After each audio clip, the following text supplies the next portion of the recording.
Welcome to this excellent game. As the title says, this is why you play chess, essentially. Because this was a really fun game due to the way it went. And you'll see here momentarily what I mean. So, just playing random collie system. No big deal. Little, just to avoid craziness. C5, tremendous move. C3 is the best move, actually. You can forget the computer's B3 recommendation. It's not the correct move. So, bishop to D6, another strong move. Knight C6 is tomato. They're both, knight C6 and bishop D6 in any order are fine. But he decided that instead of knight C6, he was going to play knight D7, which is a little less common, but still a good move. I mean, both sides are doing their development as they should.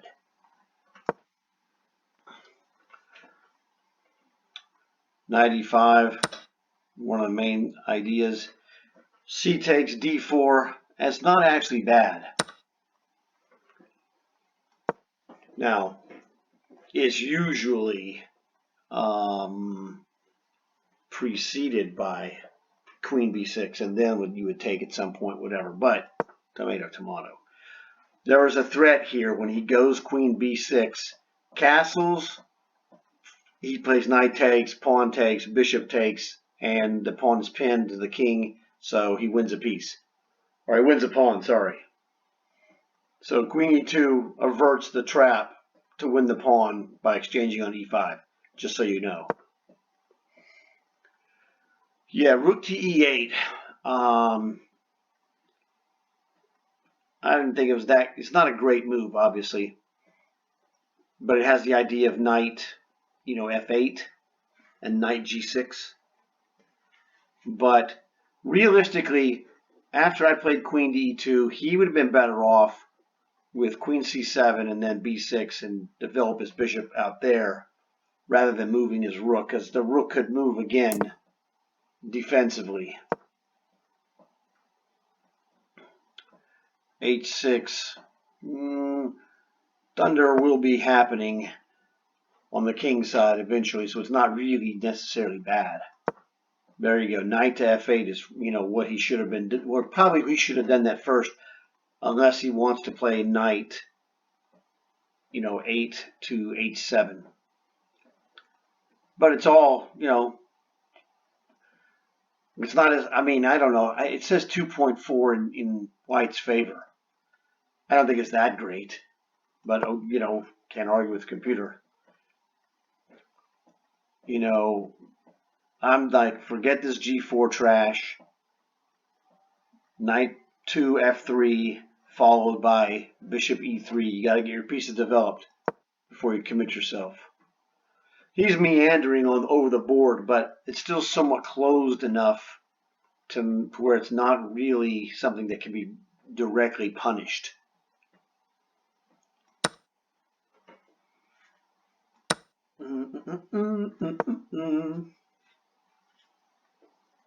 So this, computer doesn't like trading, and I don't want to trade it, but in a game in 3 minutes, you don't have time to figure out all this craziness. You gotta make good moves fast, which is what I did. Knight takes D7 is a solid move. He takes bishop takes, knight goes to E5. All my pieces are on good solid squares, except my two undeveloped pieces, but they're going to get there. Don't worry about it. So this is, what is a dubious, which the yellow circle with the question mark exclamation is a dubious move. What the computer regards as dubious in a game in 3 minutes is a solid move. So the 3-minute time limit forces you to cut corners, okay? In certain situations, you got to play what you see make it, you got to be decisive, and you've got to play at a reasonable speed. Otherwise, you're going to lose. So, rook e7 actually turns out to be a good move, you know. But he's just, it says he's getting destroyed, and he is going to get destroyed. But it's not, you know, obvious. Let's look here. Bishop to e8. You can see in the little square. Bishop to g5. Rook to c7. You know, that's a good combo. a4. I don't know about that, but whatever. Rook c4. I had a rook to c4. That's interesting. I could just play bishop takes, pawn takes, what have you. But, oh, no, I can't take that pawn. Wow, it's a really wild exchange sacrifice. That, you know, don't expect people to be playing that. Oh, well, whatever. It's fine. Just curious. Queen g4. You know, I'm anticipating bishop takes h6, but I'm not a flawless and tireless computer that says bishop takes h6 is already winning. So let's look at it.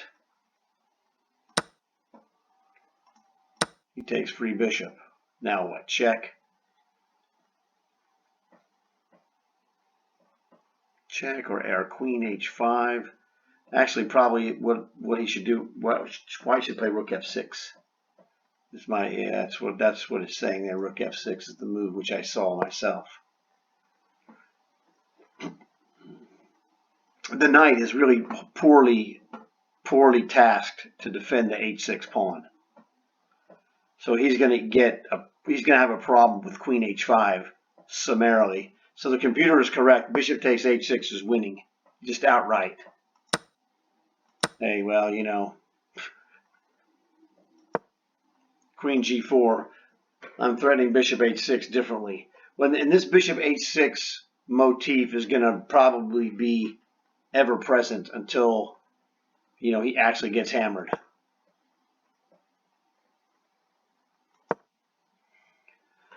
So rook f2, I'm just, you know, again, there bishop h6 is just a crushing move. Blah, blah. Whatever, dude. I'm not trading bishops. I could, but apparently I could really trade it. But conceptually, bishop to c2 was better than trading bishops. Because the twin swords of Damocles on c1 and c2, you know, do not bode well for black. Because you're just asking, you know, you're just asking for it from those two dudes. So again, bishop h6, you know, is just mega crushing.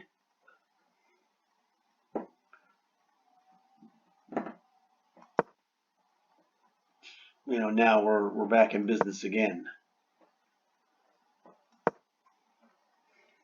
And this is in case he wants to try and, you know, come up with bishop to b5. I will take it. I'm prepared to take this now. Because White, over the last like 5 moves, White has moved all of his guys to the kingside theater. Black is screwing around on the queen side with a queen and this rook idea and whatever. This bishop is not a good defensive unit. This knight is not a good defensive unit. This rook is not doing anything. So 4 of his 5 guys aren't good defensive units. He's asking for it. Okay? Doubling the rooks is conceptually good. But, I don't know, man. I can just build my position. He's not doing a thing, and I am not worried about it. f6, really, dude? Oh, I'm sorry, rook f6 is crushing. Well, in a game in 3 minutes, I can't calculate all that. Win-win. I can calculate it and lose because it's going to kill my time, but, you know, I wasn't ready. I wasn't, you know, I didn't see him coming up with anything that was just remotely decent. So I'm just building the position, bleeding time from him, you know, waiting for dun dun dun dun. Finally, I realized, you know what, my position is not going to get any better. It's time to hammer this guy. G6. Boy, G6 is a good move. I never even considered him playing G6. Wow. That's okay. I mean, he's still gonna get shredded. He's gonna get shredded most likely. Just Rook F6 and sack that exchange right there. Let them play knight takes rook. Good luck with that, buddy. But chop suey. I knew that bishop takes h7 was the killer move because that f7 pawn never moves. It will never move again. And it, at this point, no, I did not calculate mate in 9 moves. But I calculated I am mating this guy. It's like, there's nothing wrong with that move. There's nothing he can do. Crunch. Like I said, in the title of this video, this is the reason you play chess, is to play not 1, but 2 double exclamation point moves. Crunch. The f7 pawn never moves. Did I say that? Oh, I already did. So he gets ladder mated, this way. Just the subtle queen to g5 and you can't stop checkmate. The old you can't stop checkmate move. Although technically, what if he plays bishop to g7? I know I'm winning this, but I gotta figure out what I'm doing. h5, I guess. Yeah, I guess h5 is it. Oh, not bishop. Sorry, I'm sorry. I have a mental malfunction. His bishop is a light square bishop. Not bishop to g7 would be a terrific move. It's not legal, but it would be terrific. A teleporting bishop. Where do we get one of those? So, yeah, he resigned with like 2 seconds left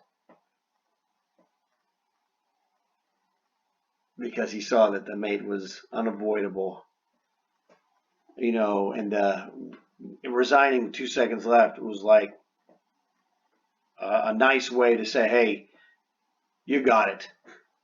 Instead of, just letting the time run out, which is there's nothing wrong with that either. But when he resigns with 2 seconds left on the clock, 2 point whatever it was, he is giving you the signal that, I see that you got it, okay? And, so he's like acknowledging that you played well against him and that he was good enough to see that instead of just, going on like some blind doofus. So, very wild game. But you'll see at the end, I recorded the results by moves, where it says, 2 brilliant moves, which was fantastic. Not 1, but 2 double exclamations is pretty awesome because I saw the guy, Nelson from Chess Vibes, he had a game like that, and I was like, oh, that's really awesome. I hadn't played a game that had anything that remotely qualified like he showed, and he showed a double or a two-time double exclamation, the blue circle in his game. I saw it yesterday, and lucky for me, today I get the same thing that he got, which was pretty fun. So I hope you enjoyed this. The computer makes it look less impressive than it was because I had bishop takes h6 like way back, but just did not really look deeply into it. But it was still a great game, and had a lot of great tactics. For me, I was completely thrilled and satisfied and very happy to play such a game in 3 minutes, because then I get to share it with you guys. So like the video, comment, tell me what you think about all that. That was some good stuff, right? Subscribe so you get to see more. You guys know what to do. I will see you later. All right, as you can see, this is the evaluation by Stockfish of the moves that each player played. It was a wild game, as you could see, but I wanted to give you the straight screen so you could see for yourself what it said about the results of the game. So hopefully you find this to be interesting.